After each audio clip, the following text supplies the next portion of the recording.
Talk like you're preaching. I don't. Come on now, sister. Talk like you're teaching. Okay. Talk like you have toddlers. Friends, thank you so much for joining me. Hold it. Session. Can you hear me? Yeah. Closer. Yeah, I do it pretty soft. You have to speak up though because there's a They're lot of competing with you. Okay. so much noise. I sound really loud. Okay. Great. So I'm Selena Headley, and I'm really glad to be with you this afternoon. And I am a Canadian who has been living in South Africa since 2007. And I serve as the Urban Training Collaborative Coordinator with Resident Global Mission. And I'm also in the final year of a 3-year postdoc at the Desmond Tutu Center for Religion and Social Justice at the University of Western Cape. And so that afforded me opportunities to do some additional research after my PhD, which was really focused on a praxis-based approach to theological education, using a Cape Town case study. So you'll have a little bit of that in my talk, and I'm going to begin this afternoon by just giving you a bit of the framework or the background of informal settlements in particular, because I feel like it's very significant as we think about the growth of cities in the African context. This is a feature that is not going away, and so we just to set a framework for that, foundation for that. And then I'm going to go into some of the sort of a praxis-based approach to how communities are engaging in the informal settlements and why this methodology. And I will say that it really is, this is the bottom up. I think we've been hearing a lot of the big things that are being done about the SDGs and all those kinds of things. But yeah, this is really about how do we, from bottom up, put people on the ground to engage. So yeah, so I will get started. So this was one of the reports, a synthesis report that was done in 2023, looking specifically at the SDG goal around cities, goal 11. And these are the different ones. And you'll see at the very end here, Sub-Saharan Africa. And these are how far along are we on those SDGs. And you'll see that Sub-Saharan Africa is lagging behind, specifically around this urban. And so goal 11.1 is about reduction of urban slums, or at least achieving safe and affordable housing and basic services for people.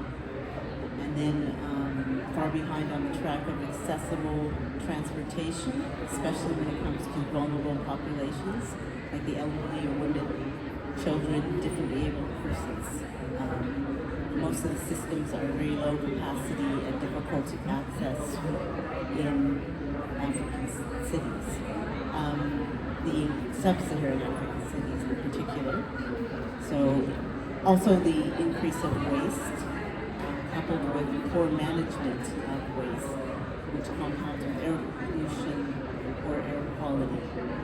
And so this is showing that sub-Saharan Africa really is at the back of the pack in terms of reaching these SDGs and this report about rescuing the SDGs. So part of that is this picture. We have the urban agenda, we have the idea of the SDGs and trying to rescue them, but really in the middle is the informal settlements that are perhaps lagging behind in terms of, and part of it has to do with the growth and the projected growth of African cities. So Africa is projected to urbanize faster than any other continents in history. I think around 40% now, and by 2050 it'll be maybe up to 60 or 70% urbanized. And so if the edge of the growth in African cities is the unplanned growth that happens in informal settlement expansion, then kind of where are we going to be in terms of this rapid urbanization of African cities? And so it's, in some ways, the informal settlements, you can go to cities and it is kind of the hidden city in plain sight, not talked about much. We look at the bigger picture, what are the shiny accomplishments that are happening in the big African cities. So, but if we have this doubling of the urban population in the next 20 years, 150 million new urban residents added to cities in Africa, many of the cities that don't exist yet even. Informality is a defining characteristic, and so currently about 70% of urban population in sub-Saharan Africa live in slums or informal settlements. That's currently. And the rising poverty and inequality in part is due to the fact there simply isn't the kind of growth in employment, even though the cities are growing.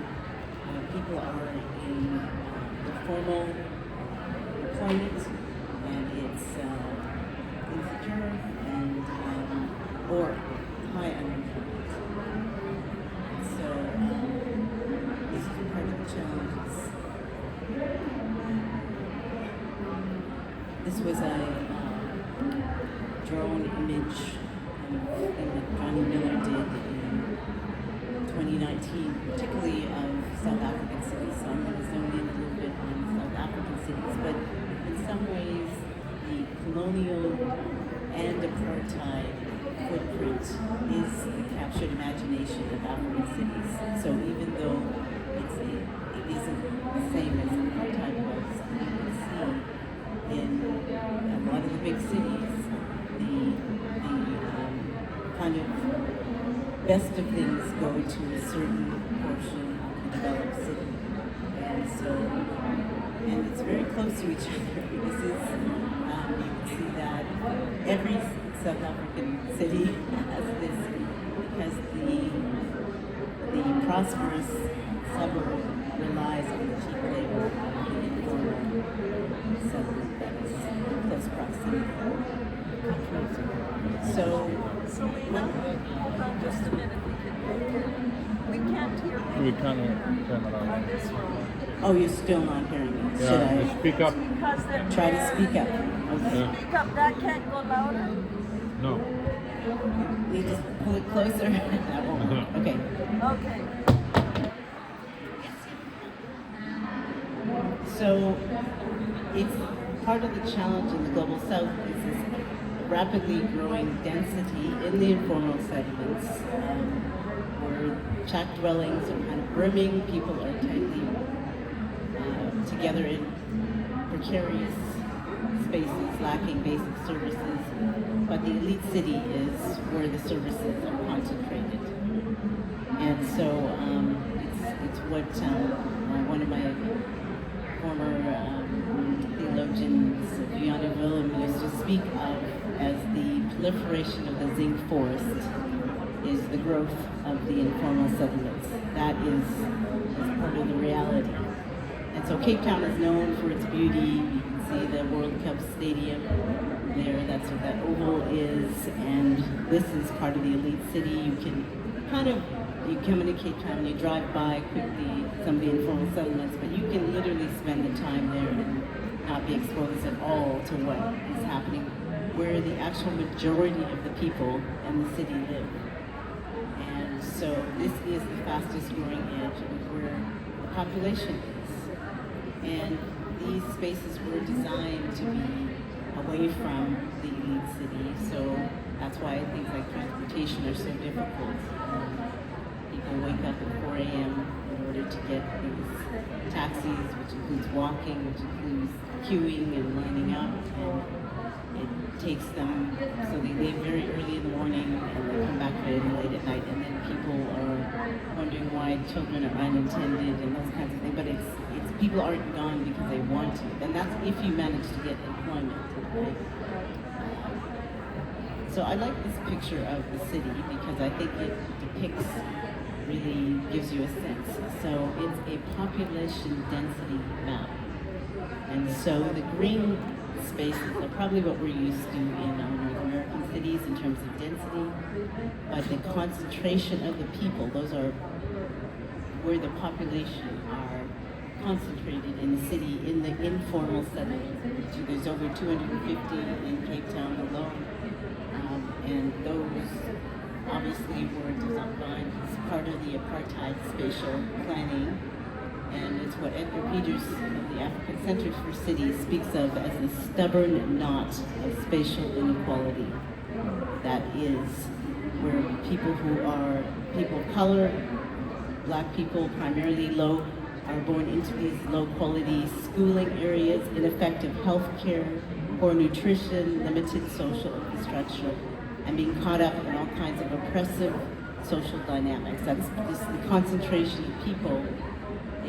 That's where the high crime comes in, and people are quite vulnerable to some of those things.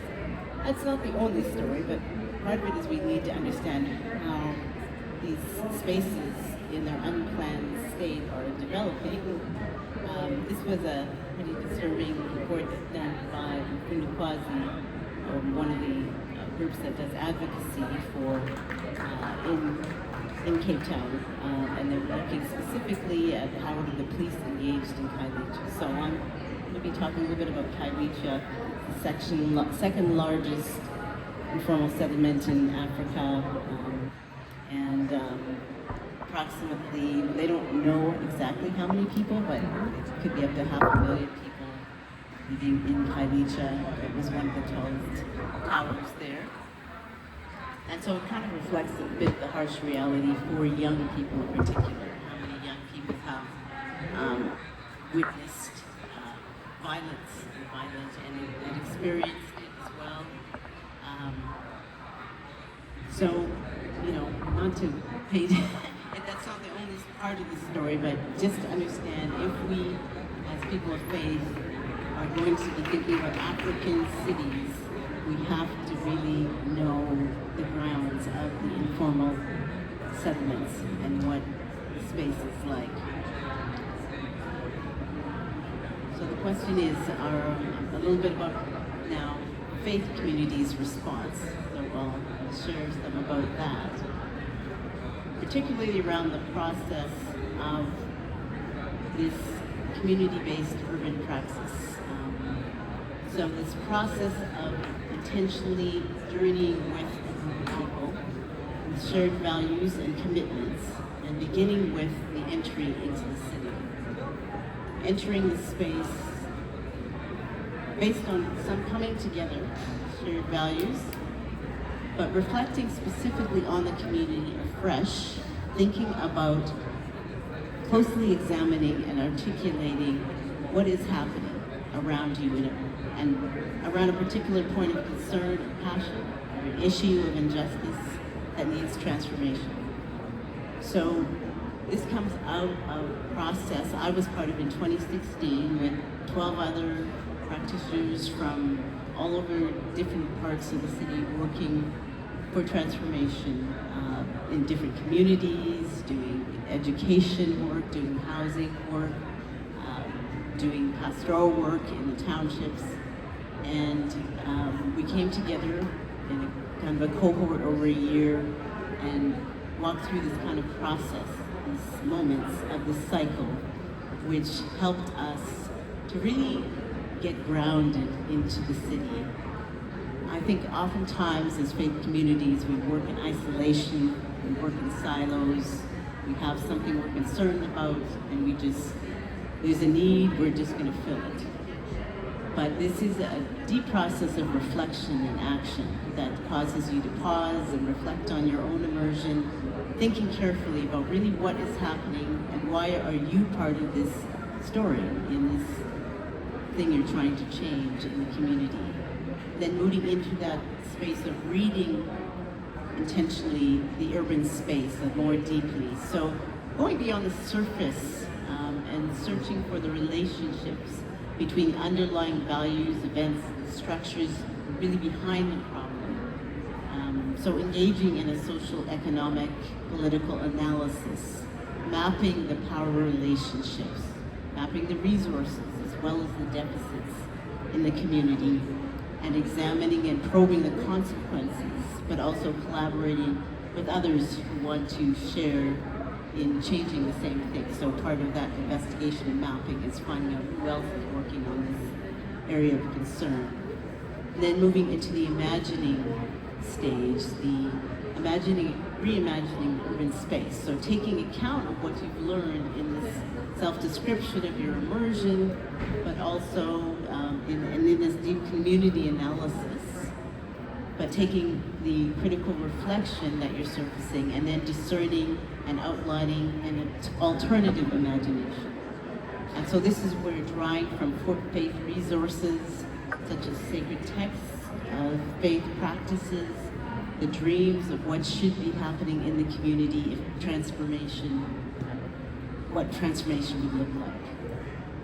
And then moving into a phase of co-constructing that urban space.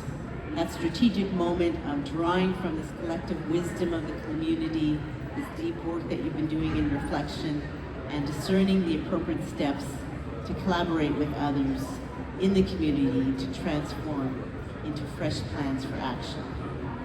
And so those shared values and commitments really compel you to continue in this cycle of action and reflection, and including the city as your conversation partner. Theologically speaking, this can be referred to as the praxis cycle, and the lived faith is the core commitments and the values that's kind of around that. So this was the process I was part of in 2016 that became the subject of my dissertation, looking at this, and what you see here is the cycle of different groups that had gone through the same process. So that was our first group up there in 2016, and then I've been a part of facilitating this process for other practitioners. But what it did was it really exposed us to a wide variety of academics, of activists, of community members, believers involved in concrete change. But we're also really invited to engage with the work of various global South Christian writers assorted with theological thinkers who were very intentional about this theology from the bottom up, from the ground up. And really it was a learning environment that was uncharacteristic, open to the lived experiences as a grounding, both of the teacher and the student, kind of encountering people of faith from different locations, denominations, different social stratas. We were drawn into dialogue and dispute with each other from different communities. And from these events and various vantage points, our sort of understanding of the city was transformed by one another and by this shared journey looking towards positive change in the city. And so the praxis cycle, the praxis-based life is the idea, and very much part of it was the mobile classrooms, going into spaces, going into the community, spending time in the informal settlements with people and churches located there who were doing work to understand deeply what was going on. So I'll highlight a few examples of some of the things that came out of that, but it's kind of exciting. We've had almost 100 people who've been through this, and out of it, it's like there's communities of practice and connection. And I think part of what we're talking here is how we are stronger together. And so this collaboration that comes about when we have these kind of shared community praxis, it has legs. Not just for the individual who goes through this transformation of what they hope to see changed, but for this now community that you're connected to. And so I see it as very hopeful hopeful thing for our cities and for our faith communities to engage in.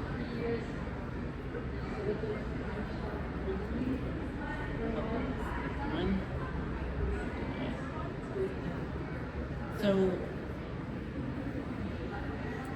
is what church looks like in a pandemic. This is where the pews would be. Those are food parcels. Now, if you know anything about the South Africa story, we had one of the hardest lockdowns across the globe. Like, don't leave your house unless you're getting food or going to the doctor. But in the informal settlements, it also meant that people en masse lost their employment. And so people were not able to pay their rents, even in these informal settlements where they're not paying for much, but they were evicted. So in Kailija, every vacant field was filled with new shack settlements where people who were evicted had to set up in the open spaces and start, and didn't have just, I mean, it was very difficult in the townships because people just don't have a big backlog of store of resources. And we had like hard lockdown for about 4 or 5 months. And so part of what we were able to do from this network of practitioners was connecting with one another, connecting resources, and some exciting things that happened in the city, and not just the churches, were these community action groups where people in the suburbs adopted a CAN group in informal settlements, and they started relationships to make sure that people had what they needed. So this was one of the things, was initially getting kind of food parcels, and eventually they figured out, you know, this isn't going to be enough, so they took one of our people who've gone through the LUT, their churchyard became a garden to plant food, so that people could access food on a sort of a longer term basis. So this is what comes out of collaboration, I think, in crisis. We need to come together and we need to be able to act. But if we haven't had any muscles built around connecting with others, coming out of silos, joining forces, then I don't think we can take those kinds of actions. So, like I said, I'll just highlight maybe 3 or 4 of individuals and what they did after going through this process. So it kind of unlocked a lot for each person, no matter what they were doing. So one of them was doing a kind of a training program with a local network of Anglican churches, traditional theology, kind of getting that foundation for people. But after the praxis cycle, we redesigned the whole program around the praxis cycle, the St. John's Leadership Academy, for a year process. And so this kind of reading the word in the context of the world, reading in community, really taking time to look into the history and understand the roots of why are things happening, and then being able to reflect more deeply on that present so that we can imagine that future. So this is just walking through the neighborhood. This is at the Cape of Good Hope Castle, understanding the foundations of the city.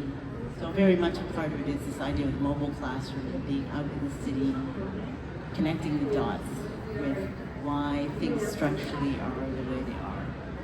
But, and again, dozens of people came through SJLA. I've been part of that process of training. So my outworking of my praxis has been theological education and working with these groups, including the leadership and urban transformation, but seeing this technology that kind of unlocks things for people and helps shape new practices for personal and communal transformation in some really difficult places. The kinds of things that one of the students a couple of weeks ago, we had to leave early, so we had training on Monday nights because gang violence was so bad in the neighborhood. He had to get back before dark, and we got there and they had been shooting in front of his house. You know, police were there. I mean, it's 2 different worlds in the suburbs and in the curated cities where the colonial footprint is, and then in the informal settlements. And so how do we equip people to engage and live their faith in that context? Another outcropping of someone who did the process, working with the church, but then started this idea of micro churches that would take on a project in a challenging community as well as do church in small groups. And so they just celebrated 2 years anniversary, and yeah, just doing some really grace-filled things in some challenging communities. And yeah, this process of helping others ask good questions alongside of their study of scripture, alongside of their engagement in the community, being in this process of engagement. So we, yeah, kind of, it just unlocks things for people in terms of the ministry work that they're doing. This is another example. An individual who went through initially was doing a youth development, or kind of a helping kids to get their resumes in the township.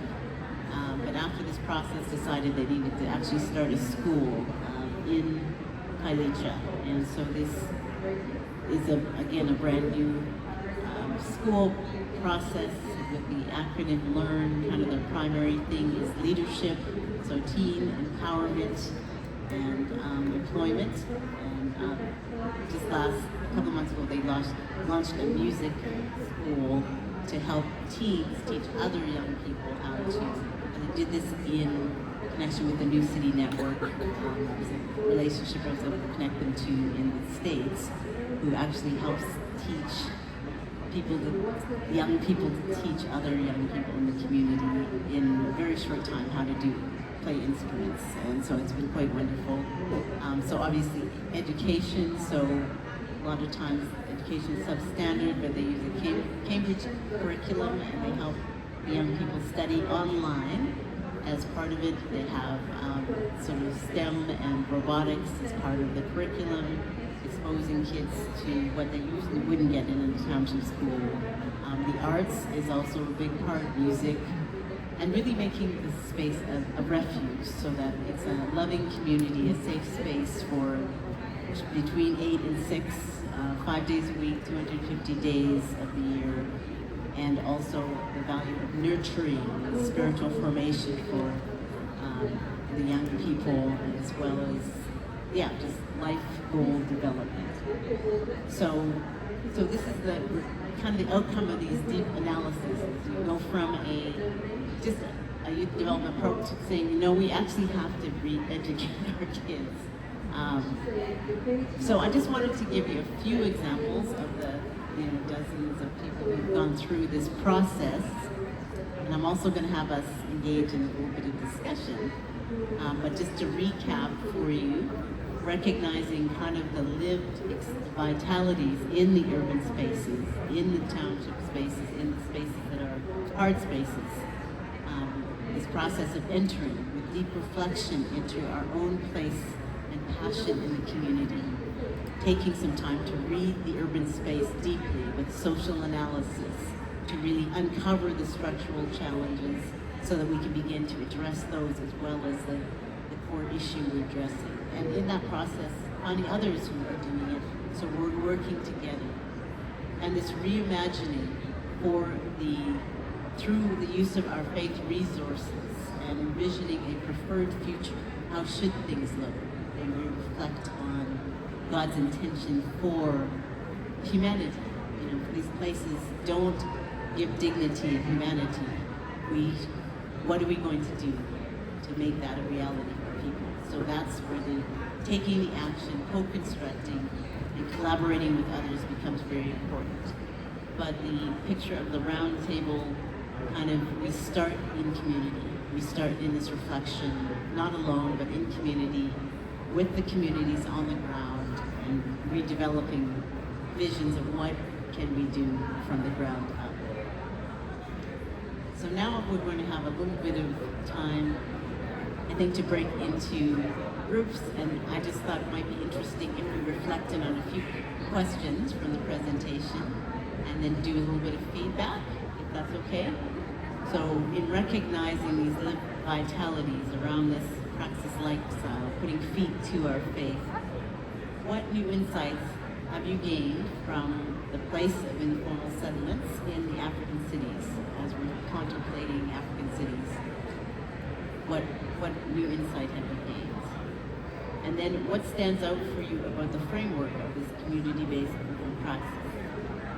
Is there something here that stands out for you? And and finally, what expressions of faith are you seeing in your cities in response to informal settlements or something similar to informal settlements?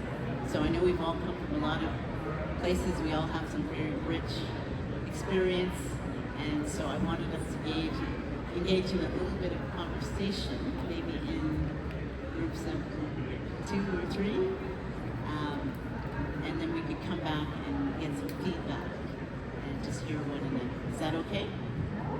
Yeah? So let's take roughly 8 to 10 minutes. Well, let's take about 6 minutes in a small group, chatting about these questions, and then we'll come back and do a feedback session together.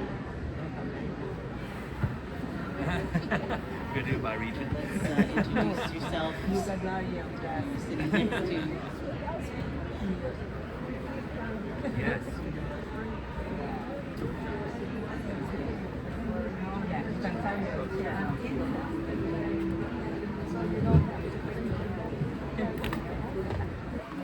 I've been to South Africa, so I've been to one of the. Yeah, I've been to Informal. Yes, I've been. I didn't know it was that. I didn't, but it was funny when I saw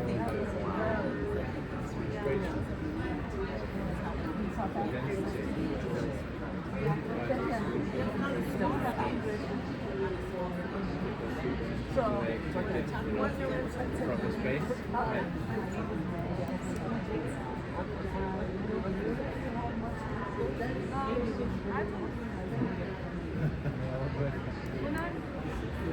I would say that what I was most struck by was the way that the young people talked about Yeah, I was just living in the settlement, sharing because I went after part-time the ended, graph. I thought it and was quite interesting. they really had a hope that, If there was some financing, yeah, that things would change more rapidly placing people. and that they would have much better housing, because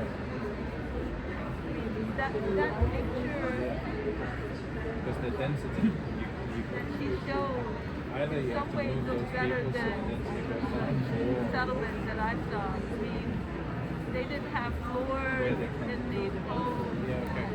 They were probably 4 homes would be the size of this space. Maybe 4. Yeah. But the homes were so small, whole families compacted in these small spaces with dirt floors. And basically no electricity, getting electricity maybe from sources outside that were big, that could easily cause fire or something. So what percentage of the So just seeing that people were living under such tight quarters with limited sanitation, and juxtaposed to having just experienced a conference and seeing this elite city where you have a lot of the amenities that you see in every Western city, that was just kind of right, just a sharp contrast.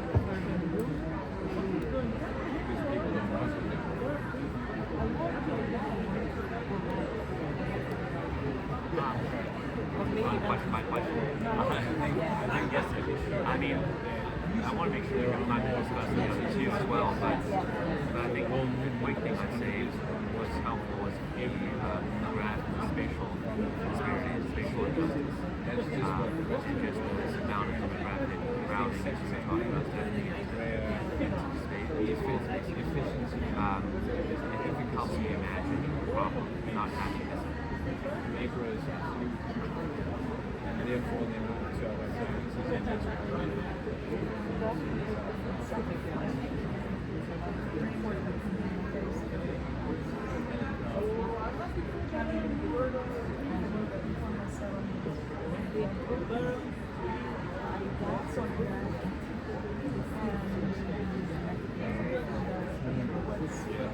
rather than